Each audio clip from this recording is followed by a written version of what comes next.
Keep our faith strong in your promises, Father. Though we do not know why you did not come, still we pray that you will do so quickly. For our loved ones who have given up the Advent hope, we ask a special measure in your mercy. Give us insight, O Lord. Oh no! Ellen! Ellen! What's wrong? I can't tell. Ellen! Ellen? Ellen? I am the messenger of God. Look again, a little higher.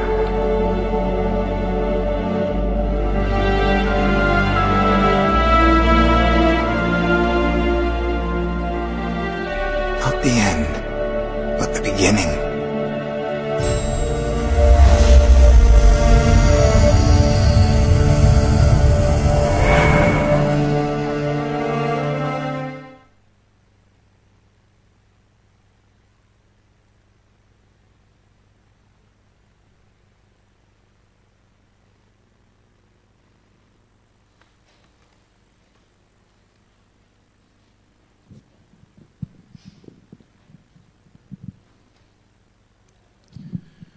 Es un privilegio para mí estar con ustedes en esta oportunidad.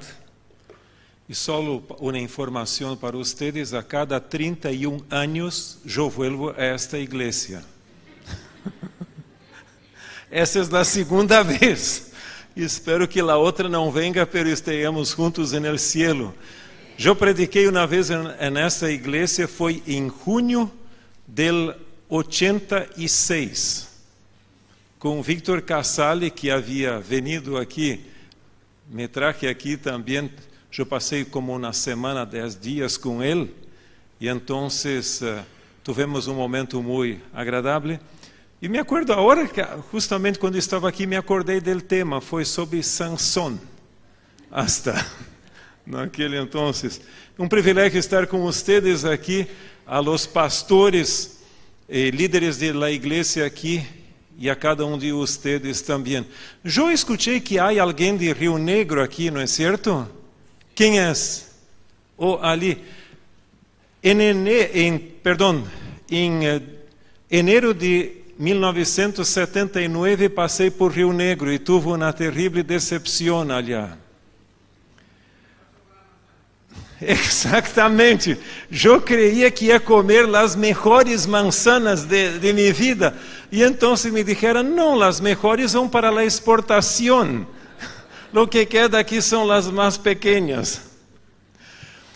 Pero nós estamos em outubro de 2017 e este é o mês de la celebração de los 500 anos de la Reforma Protestante.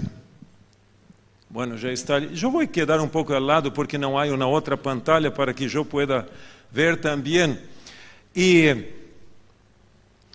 em 11 dias vai ser a comemoração de los 500 anos. Estamos muito cerca. E quem planeou o evento aqui agregou para hoje, la noite, tema também involucrando a Reforma Protestante. Por supuesto que todo o evento que nós estamos tendo tem a ver com Helena de White. E de todos os reformadores, Helena de White não falou de nenhum deles tanto como sobre Lutero. E Lutero dá a impressão que ocupa mais espaço no livro El Conflicto de los Siglos do que os demais juntos, hasta mesmo contando os reformadores europeus. Então, nós vamos a reflexionar pouquinho sobre a reforma e nossa herência que temos com a reforma também. Quizás haja algum erro aqui, alguma cosita, porque não houve tempo de revisar o linguagem. Eu simplesmente hice uma tradução ali, então perdona-me se há alguma pequena dificuldade.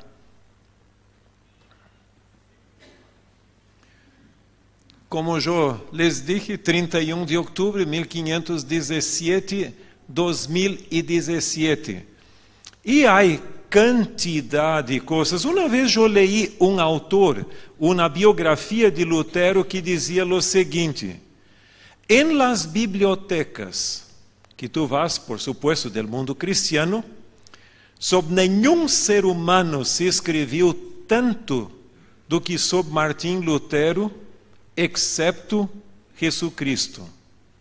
Se isso é real, não tenho como comprovar, pero se escreveu muitíssimo sobre Lutero. E se queres ter uma ideia, é simplesmente ir a Luther House em Wittenberg e vas ter uma ideia, porque eles mantêm uma coleção não só de livros sobre Lutero, a coleção original em alemão tem quase 90 tomos largos, por supuesto, de seus escritos e também do que se chama em alemão Tischreden, ou seja, table talks, ou aquilo.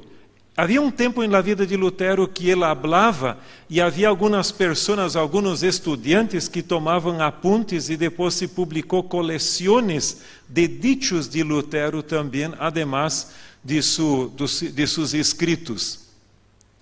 E sua influência foi muito larga, não só no sentido religioso, da hermenêutica, ou seja, da interpretação da Bíblia, mas também da língua alemã. Foi a tradução de Lutero que estabeleceu o alto alemão de Sajonia como a língua oficial.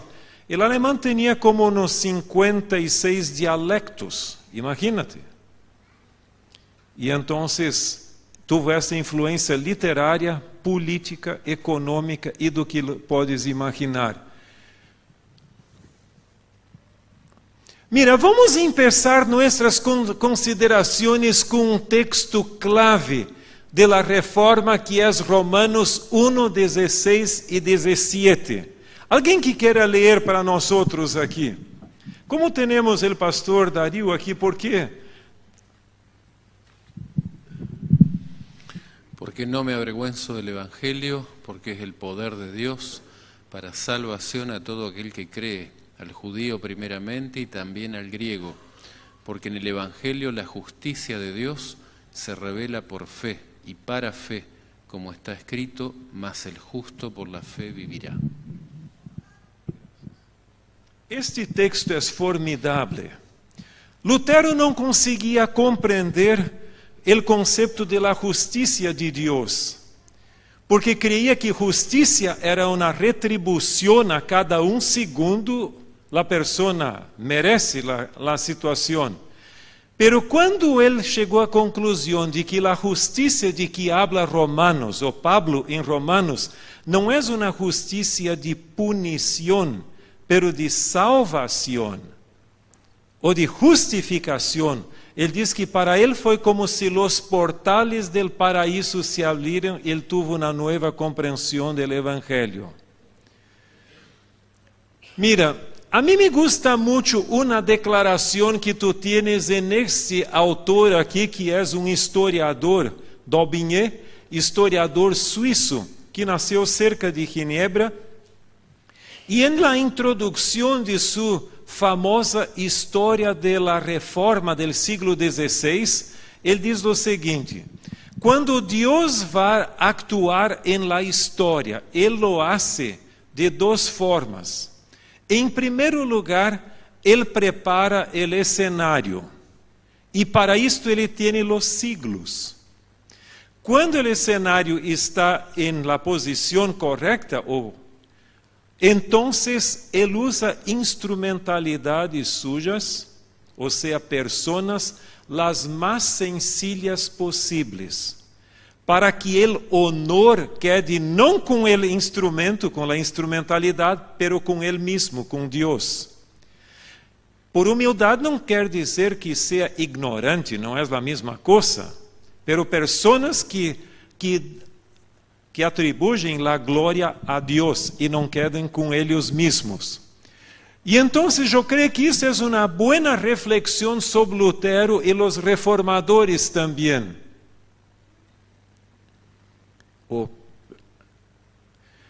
Vamos falar um pouquinho do contexto da reforma. Por supuesto, vai ser muito sencillo, porque poderia se falar muitíssimo sobre isto, e há quantidade de fatores que convergiram para que a reforma ocorrera adentro da Igreja Católica, o movimento de los concílios também, algumas ordens católicas, pero o ponto mais direto,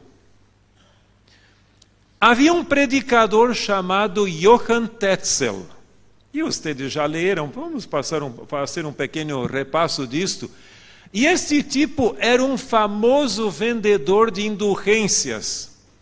E ele, em Alemanha, ele se acercou de Wittenberg. Por supuesto, não foi a Wittenberg, mas havia um rio que separava, e o outro lado do rio, ele vendia suas indulgências. Dizem os historiadores que quando ele se acercava de uma cidade para estabelecer seu negócio, havia toda uma procissão que vinha por adelante, e então era como se fosse um espetáculo. E então chegava ele ali para vender suas indulgências. Um de los vendedores de indulgências hasta tinha uma pluma na cabeça, e dizia que havia sacado da ala del ángel Gabriel.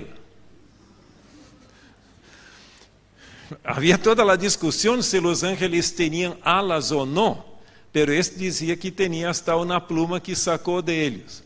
Então, e ele tinha um dicho também: tão pronto a moneda en el cofre, cai, el alma del purgatório sale. E se tu fores a Wittenberg, vas ver cerca da entrada do museu, hasta uma caja ali de la venda de indulgências.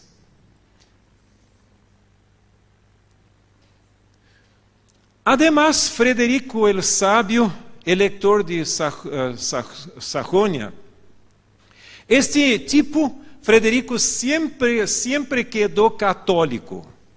Não aceitou o luteranismo, pero foi um protetor incondicional de Lutero. E não se tem uma explicação, por supuesto, Lutero era ali um dos professores de sua universidade, ali então queria protegê-lo, pero dá uma impressão que o Espírito Santo lo impressionou e que Deus manejou muito das coisas ali. E então, este indivíduo tinha uma larga coleção de relíquias.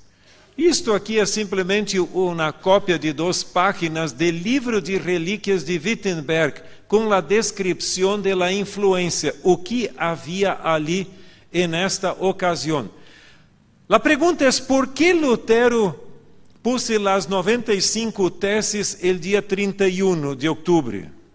Muito simples, porque os peregrinos estavam vindo para o dia de Todos os Santos, que é o dia 1 de novembro. E então, naquele entonces, a grande coleção de relíquias seria aberta à visitação, e tu podias receber quantidade de bendições solo por mirar as coisas ali. Por supuesto, muitas dessas coisas haviam pago também, pero se a pessoa fosse ali mirar, tinha esta oportunidade. Há um autor que é uma das maiores autoridades em língua inglesa sobre Lutero, que em seu livro traz a coleção habla um pouco da coleção de relíquias de Frederico el Sábio em Wittenberg. Esta coleção, naquele entonces, tinha 19.013 peças, que assegurava o perdão de pecados por 1.902.002 anos e 200, perdão, aqui é um erro, 270 dias. Solo de Moisés diziam que tinha uma rama de la zarza ardiente. De la Virgem Maria, 4 hilos de cabelo. 3 pedaços de su manto, 4 pedaços de su cinto, 7 pedaços de su velo manchado com a sangre de Cristo.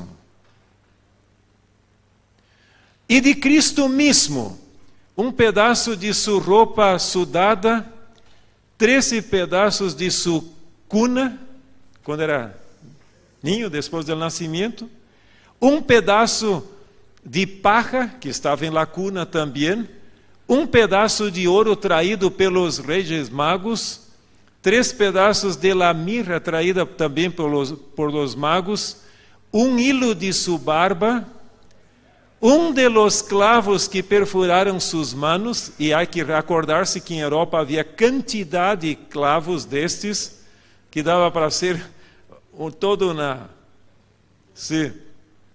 uma larga coleção.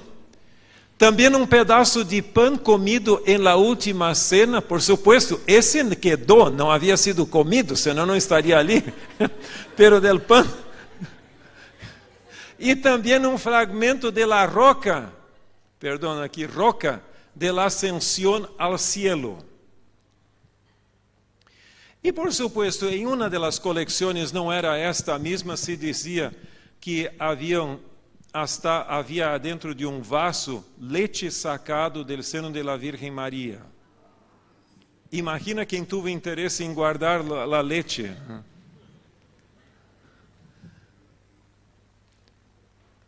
Bueno, e a reforma? Por supuesto que Lutero estava muito enojado com todas essas coisas, com as indulgências, com isto, e ocorria que ele era pastor também, predicador da igreja de Wittenberg, não só del Castilho, pero de la igreja central ali, onde ele predicava. E quando ele falava da necessidade de arrependimento e de los pecados, as pessoas dizem, não, tranquilo, eu tenho aqui uma indulgência que me perdona por tanto tempo, então não necessito, posso viver minha vida como sempre. E Lutero chegou à conclusão que isso estava dañando o perfil moral de la feligresía, ou seja, de los miembros de la igreja ali. E então ele escreveu as 95 teses sobre justificação por la fé. Certo? Não. Só porque Morris Venden sacou um livro sobre 95 teses sobre justificação por la fé, não é que são sobre justificação por la fé, é em contra o tráfico de las indulgências. E ele las puse ali em la puerta. Alguns dizem que foi com um martilho e um clavo, outros dizem que não, pero dizem que os artistas queda melhor Lutero segurando o martillo ali do que simplesmente algo. Pero o importante é que as teses foram puestas ali ao costume daquele entonces e para discussão. E ele as escreveu em latim, não em alemão, pero para a discussão mais acadêmica. Pero entonces depois, pronto, pessoas las traduziram ao alemão e a outras línguas, e então isso generou uma larga discussão. Eu não sei se estou... Como é a coisa? Aqui tu tens uma cópia de uma edição muito antiga de las 95 teses. Agora, ocorreu uma coisa. Lutero estava com cada vez mais popularidade. Pero o Papa, por supuesto, estava preocupado pelo Carlos V, que era o governador, ou seja, o soberano, o imperador do Santo Império Romano, não estava muito preocupado com esse alemão ali. Sua preocupação era mais com os turcos que estavam ameaçando invadir a Europa. E ele tinha esta inquietude, mas depois de um tempo chegou à conclusão que também teria que fazer algo por el problema de Alemanha. Pero Dios es profesional en transformar maldiciones en bendiciones. Não fuera la amenaza de los turcos, Lutero não teria tempo para que suas ideias realmente foram caminhar. Quando foram aceitas, quando o imperador decidiu tomar alguma medida, fazer uma ação ali, as ideias de Lutero já tinham raízes, eram aceitas por uma grande parte da população. Pero entonces vino a ideia de que tinha que ir a Worms. Muita coisa ocorreu ali para a dieta.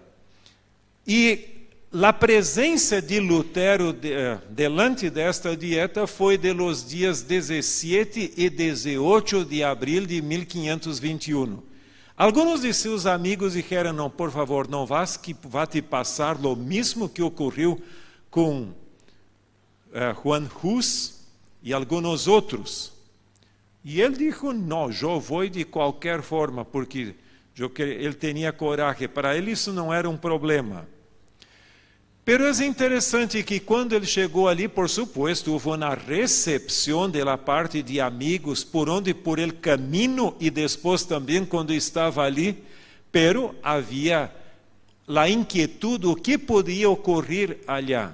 E então ele foi introduzido a la reunião, e então a pessoa que estava falando com ele, lo dijo, mira, nós temos aqui uma pila de livros e tenho duas perguntas para ti. A primeira, tu reconheces estes livros como sendo de tua autoria? E a segunda pergunta, estás disposto a rechazar tus ideias?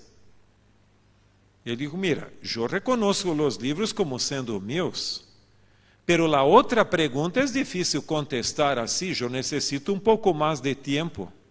Bueno, entonces tú te quedas y mañana vas a volver aquí con la respuesta a esta pregunta.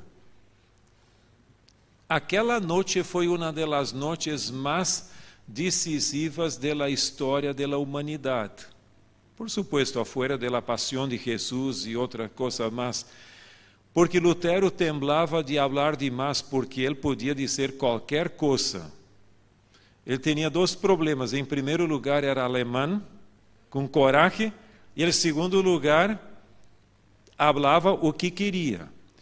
E, por supuesto, Deus tinha uma pessoa a seu lado, que era Felipe Melanchthon, que lo aplastava pouquinho, ponia em seu lugar. Ele passou em oração, grande parte do período, e também com conselhos ali. E na manhã seguinte, ele volveu allá, e outra vez a pergunta, mira, ¿tú estás dispuesto a te retratar? Mira, tú sabes, así, así, así. Y entonces hubo una interrupción y dijo, mira, nosotros no necesitamos de largas explicaciones, queremos una respuesta puntual. ¿Tú estás dispuesto o no? Y entre la respuesta entonces tú tienes esta. Puesto que vuestra majestade e vuestras nobles altezas querem uma resposta simples, eu responderei de maneira clara e precisa, a menos que eu seja convencido por las escrituras e por plena razão. Não acepto a autoridade de papas e concílios, pois eles se contradicem uns a los outros. Mi consciência está cautiva de la palavra de Deus. Eu não puedo e não vou a retractar-me de nada, pois não é correto e nem seguro actuar em contra la consciência. Deus me ajude. Amém. Isto foi realmente um golpe em la dieta de Worms. Ele saiu. E então, o plano é que ele volvera a Wittenberg o dia seguinte. Alguns disseram, não, tu não te podes quedar mais tempo aqui, porque agora tu estás com risco de vida. Aunque tu tienes el salvo-conduto, qualquer te pode matar. E então saíram.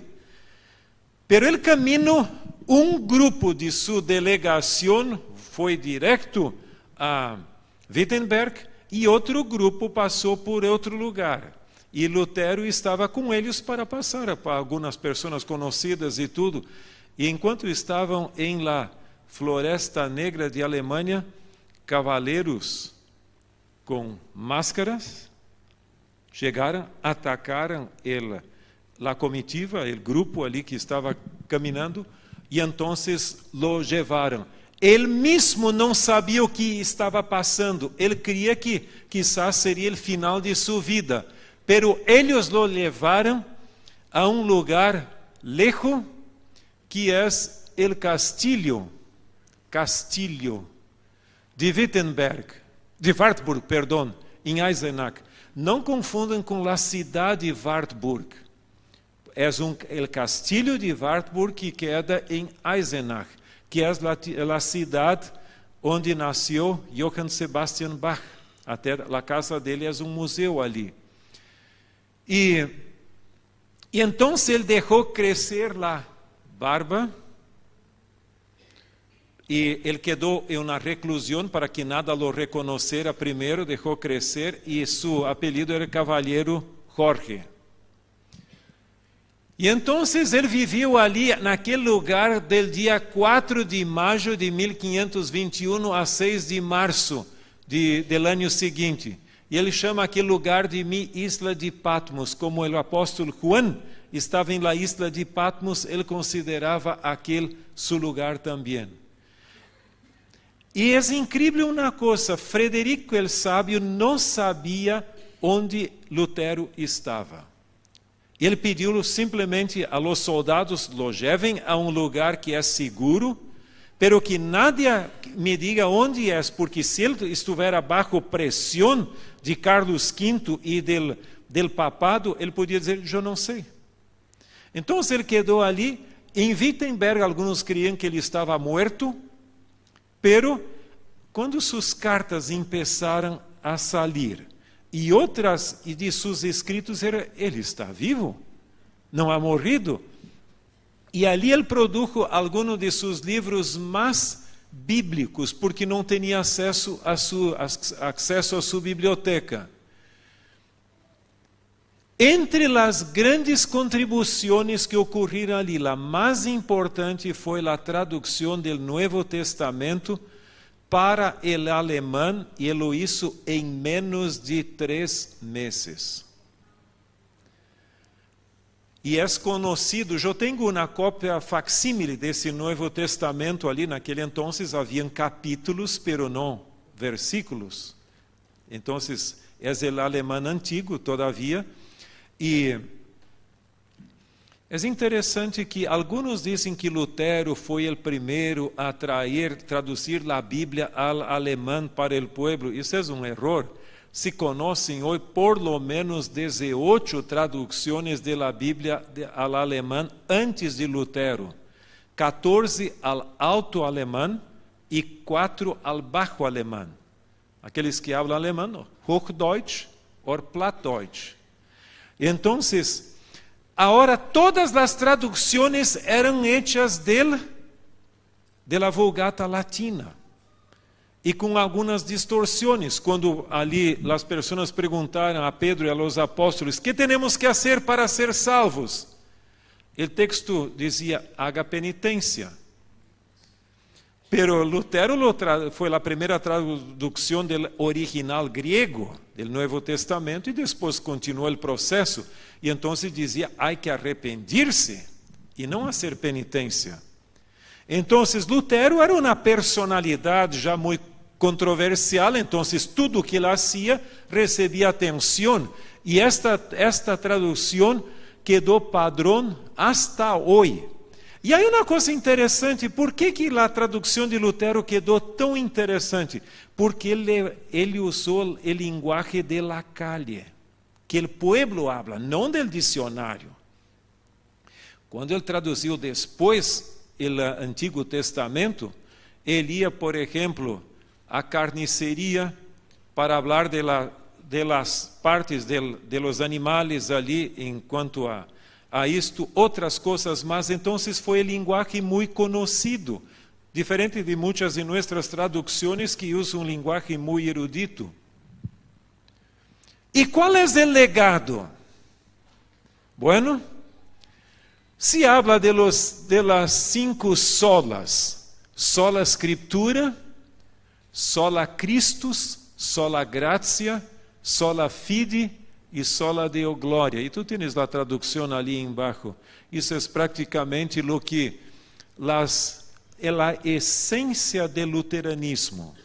Esses 5 pontos claves. Não vamos a reflexionar sobre eles, o tempo não é suficiente, pero a teologia de Lutero é conhecida como teologia crucis, ou seja, a teologia de la cruz.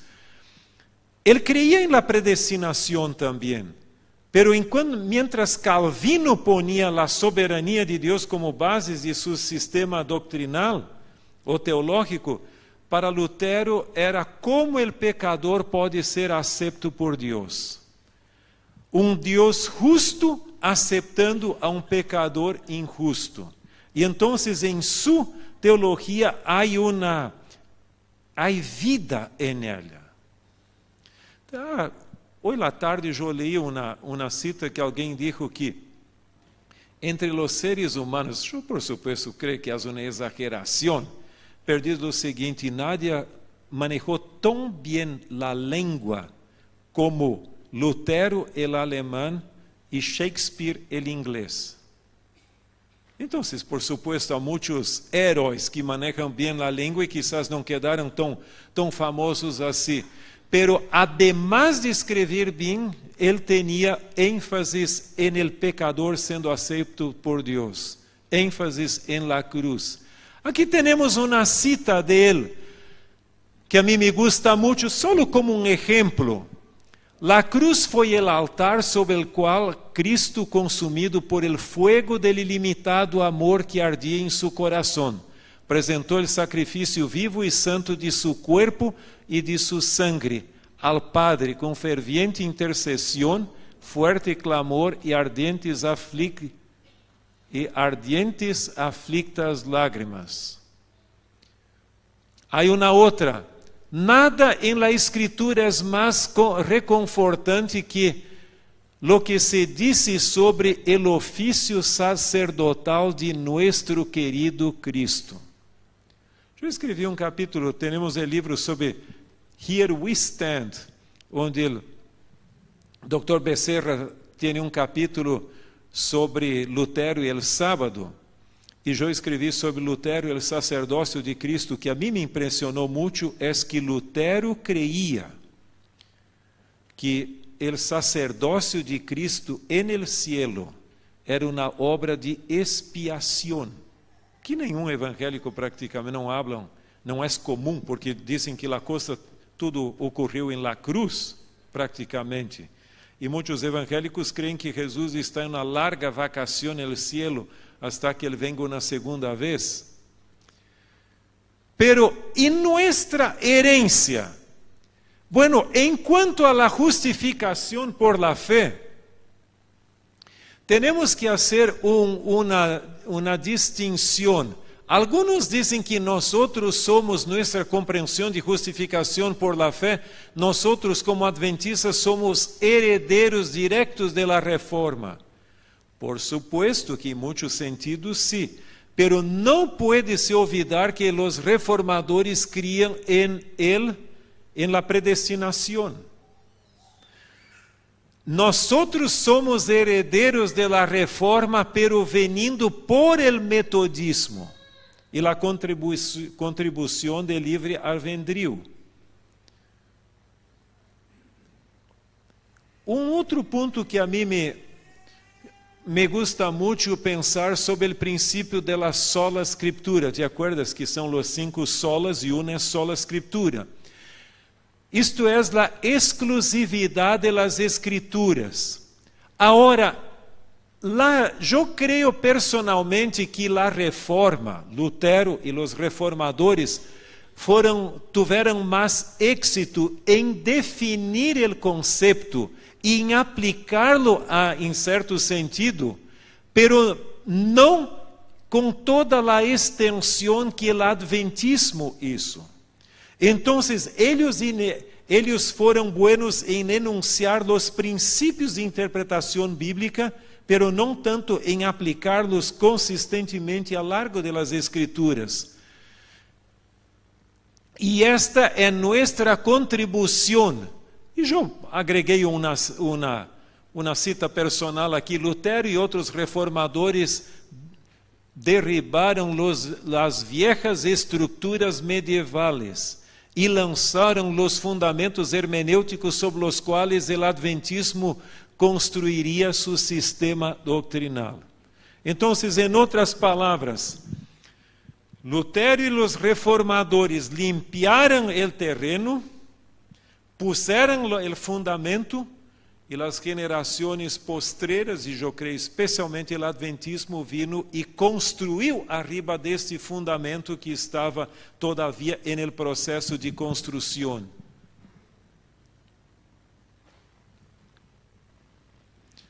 A mim me gusta pensamento em latim, não é de la reforma, é postrero, pero reflete muito bem o espírito da reforma. Quando eu era estudante de teologia em São Paulo, eu fui a uma igreja, como todos meus antepassados eram luteranos, foram luteranos até 1905, quando aceitaram a mensagem adventista. Então eu fui a uma igreja luterana. E o predicador que estava predicando aquele domingo por la manhã, disse que Lutero dizia que a igreja cristiana tem que viver em constante reforma. Eu quedei impressionado com um sacerdote, um pastor luterano dizer que a igreja tem que viver em constante reforma. E esse é o ponto. Agora, o Espírito está muito bem nesta cita, Ecclesia reformata sempre reformanda segundo verbum Dei. Ou seja, a igreja reformada sempre em vias de reforma segundo a palavra de Deus. Esse é o Espírito.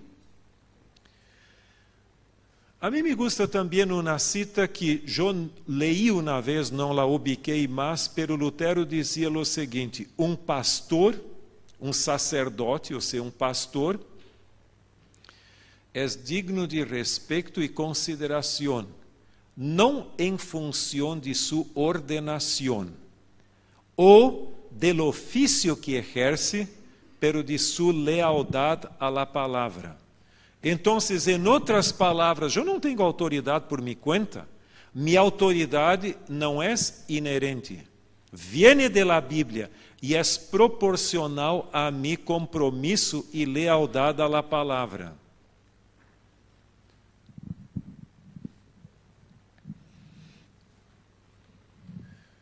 Bueno, e volvendo ao texto que nós leemos no início de Romanos 1, 16 e 17, por que não leemos esse texto juntos agora? Porque me avergonzo do Evangelho, porque é o poder de Deus para a salvação a todo aquele que crê, ao judeu primeiramente e também ao grego. Porque no Evangelho a justiça de Deus se revela por fé, e para a fé, como está escrito, mas el justo por la fé vivirá. Mira, Helena de White não diz que nossa maior necessidade é de um reavivamento e de uma... Pero nós vivimos em uma época que a mim me gusta muito o reavivamento, pero não a reforma. A mim me gostaria muito aceitar a Jesus como Salvador, pero não como Senhor de minha vida. Pero eu creio que reforma sem reavivamento é legalismo. E por sua vez, reavivamento sem reforma é uma ilusão. Não faz sentido. Nós, se somos herdeiros da reforma, necessitamos de los dois juntos. Um reavivamento que genera a motivação para um cambio de vida. Porque eu não sou salvo em mis pecados, pero de mis pecados. E é isso que nós necessitamos. Por supuesto, a tentação seria passar a noite hablando. E eu não estou cansado, vocês eu creio que estão. Sabe que é muito mais fácil falar do que escuchar, não é certo? Pero que Deus pueda bendecir a cada um de vocês, que vamos não venerar a los reformadores, que isso não é nossa missão. Pero, como Helena de White diz, os análises da história foram registrados não para que nós outros simplesmente quedamos impressionados e tudo, pero para que o mesmo Espírito se manifeste em nós outros hoje. Então, o melhor legado da reforma e a melhor resposta nossa é tentar imitar os buenos exemplos da reforma. E que diferença nós outros como igreja poderíamos ter se tivermos mais coragem, mais disposição de sermos leales ao Senhor, aunque custe nossa vida. Que Deus bendiga a você e a mim também. Amém.